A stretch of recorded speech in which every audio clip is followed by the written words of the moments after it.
Guys welcome back to Vikram tutorial. एक बार फिर से स्वागत करते हैं आपके चहेते चैनल विक्रम ट्यूटोरियल पे। आज हम लेके आए बहुत ही important factor, van't Hoff factor. तो इम्पॉर्टेंट है, कैसे इम्पॉर्टेंट है, कैसे इम्पॉर्टेंट है ये आप लोग मत पूछिए। ये इम्पॉर्टेंट इसलिए क्योंकि ये आप लोग को आज समझ में आ जाएगा कि किस तरह से बॉन्ड हाफ फैक्टर आप निकाल पाएंगे, और निकालने के साथ साथ आप कैसे बता पाएंगे किस सॉल्यूशन का बॉइलिंग पॉइंट ज़्यादा है, किसका फ्रीजिंग पॉइंट ज़्यादा है, किस सॉल्यूशन का ऑस्मोटिक प्रेशर ज़्यादा है, किसका वेपर प्रेशर अब ज़्यादा है। ये आप एकदम चुटकियों में बता पाएंगे। तो चलिए हम वीडियो को शुरू करते हैं। तो सबसे पहले बता दें कि आई जो होता है यानी बॉन्ड हाफ फैक्टर, वो डायरेक्टली प्रोपोर्शनल डेल्टा टीबी होता है। अब डेल्टा टीबी क्या होता है? ये होता है elevation in boiling point. I directly proportional delta TF होता है। डेल्टा टीएफ क्या होता है? Depression in freezing point. I directly proportional pi होता है। पाई होता है osmotic pressure, and i directly proportional होता है P naught minus P S by P naught, होता है रिलेटिव लॉरिंग और वेपर प्रेशर। अब बता दें कि more i more boiling point of solution, याद रखिएगा। और साथ ही साथ आप more elevation in boiling point भी होगा। More i less freezing point of solution, याद रखिएगा। और more depression in freezing point होगा। तो फ्रीजिंग पॉइंट वाले ध्यान रखिएगा, ये दो पॉइंट, एक लेस फ्रीजिंग पॉइंट और मोर वाला लेस वाला, दोनों ध्यान रखिएगा। तो फ्रीजिंग पॉइंट वाला में लेस होगा और बॉइलिंग पॉइंट वाला में मोर होगा।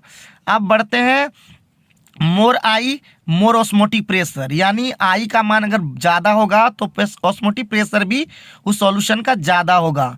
और लास्ट में अगर आई ज़्यादा होगा, मोर होगा, तो less vapour pressure of solution होगा।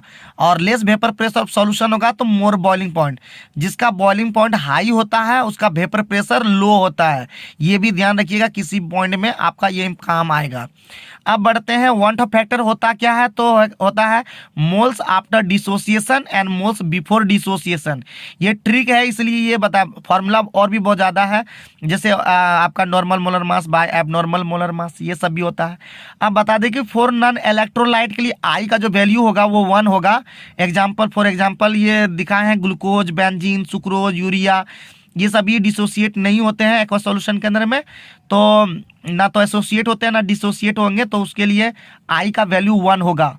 अगर थोड़ा सा भी बात अगर आपको समझ में नहीं आया, आप क्वेश्चन जरूर करें कमेंट बॉक्स के माध्यम से। हम उसका एक ज़बरदस्त और भी ज़बरदस्त वीडियो लेके आएंगे। केमिस्ट्री आपको टफ लगने नहीं देंगे, क्योंकि हम बनाते हैं बेहतर को बेहतरीन। तो पहला क्वेश्चन है, the bond Hoff factor of very dilute solution of CaNO3 का होल ट्वाइस क्या होगा? तो ये क्या होगा? तो ये हम लोग सबसे पहले जो कंपाउंड दिया रहता है, ध्यान दीजिएगा, अब हम थोड़ा धीरे बोलेंगे।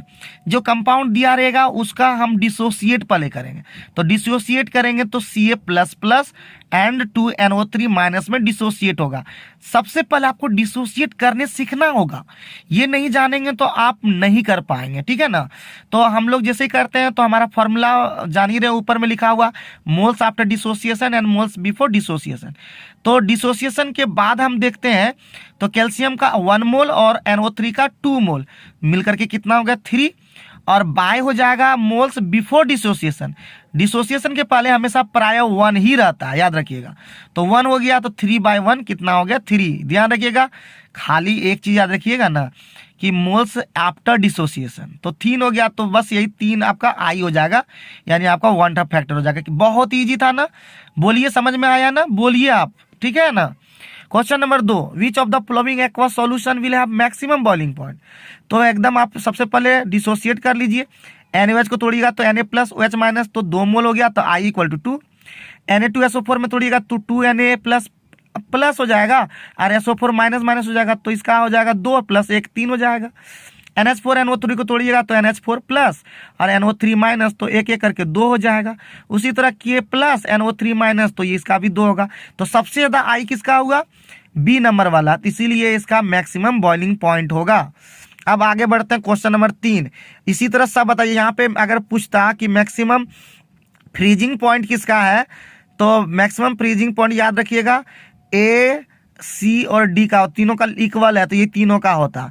और सबसे मिनिमम किसका होता? तो B वाला का होता। मैक्सिमम याद रखिएगा, मैक्सिमम बॉइलिंग पॉइंट और मिनिमम याद रखिएगा, उसमें फ्रीजिंग पॉइंट होगा सॉल्यूशन का, ठीक है ना। Question number 3, which of the following aqua solution will have high maximum vapour pressure? देखिए यहाँ वेपर प्रेशर वाला भी पूछा है। तो 1 molar NaCl, 1 molar NaCl, 1 molar H2SO4 and 1 molar H2SO4।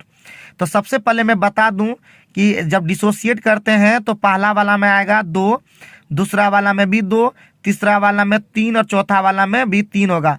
तो हम लोग को मिनिमम वाला लेना होगा ना, मिनिमम वाला, तभी मैक्सिमम वेपर प्रेशर होगा। तो 2 को इग्नोर हम कर देते हैं। सबसे पहले CD खत्म हो गया, ऐसे ही ऑप्शन से छट गया। अब बचा A और B।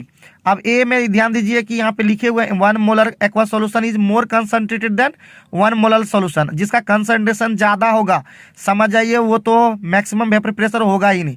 तो that means 1 molar NaCl will have maximum vapour pressure, यानी ऑप्शन नंबर ए इसका करेक्ट आंसर हो जाएगा। और एक चीज़ थोड़ा सा पॉइंट हम लिख दिए, ये भी याद रख लीजिएगा, आपके लिए ही फायदेमंद होगा। फॉर डिसोसिएशन जो वन ऑफ फैक्टर होगा वो ग्रेटर देन 1 होगा, और फॉर एसोसिएशन जो होगा I लेस देन 1 होगा। I इक्वल टू होता है 1 प्लस अल्फा, अल्फा होता है डिग्री ऑफ डिसोसिएशन, ये फॉर्मूला याद रखिएगा।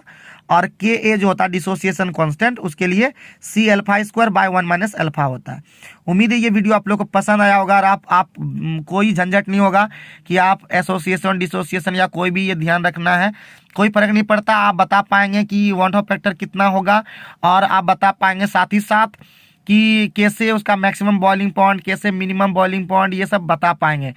तो चलिए फिर मिलते हैं नेक्स्ट वीडियो में। तब तक आप लोग स्माइल करते रहिए, पढ़ते रहिए, मुस्कुराते रहिए, और एक बार ठान लिए कुछ करने का तो नहीं रुक जाने का। Thank you very very much.